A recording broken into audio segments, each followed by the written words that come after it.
Meron po tayong king parrot. Ayan o. Kakalagay ko lang po ng pagkain niya. Tapos, nagulat ako lumipad sa aking likuran. Ayan ang lapit-lapit ko. Ayaw lumayo. Tignan niyo o.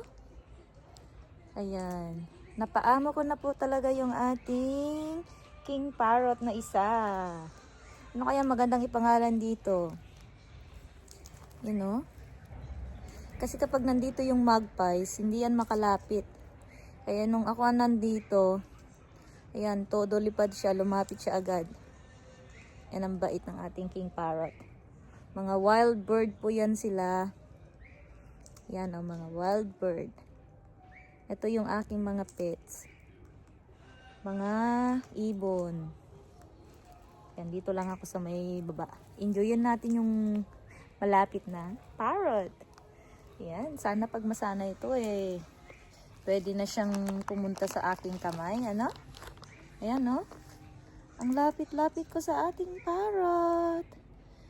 Yan. Bait. Meron pang dalawa doon sa may puno, pero ito talaga yung pinakamabait. Dami niyang kinakain. Gutom na siguro to kasi kanina pa nakabantay kasi yung ating magpies. Ayan, ha. Ang bait. Yan, wag na muna natin yan iwanan.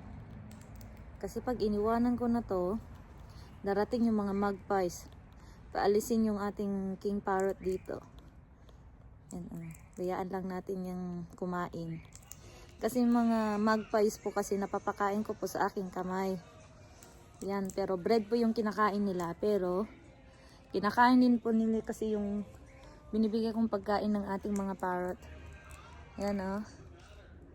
Ayan, ang ganda. Ang cute. Ang lapit-lapit ko. Tapos ang bait. Okay, magandang pangalan ng ating king parrot. And so nakikinig po siya habang kumakain. Hintindan niya kapaya ako kasi ayan. Ang bait. Yan, padamihin natin ang mga ibon dito sa ating garden.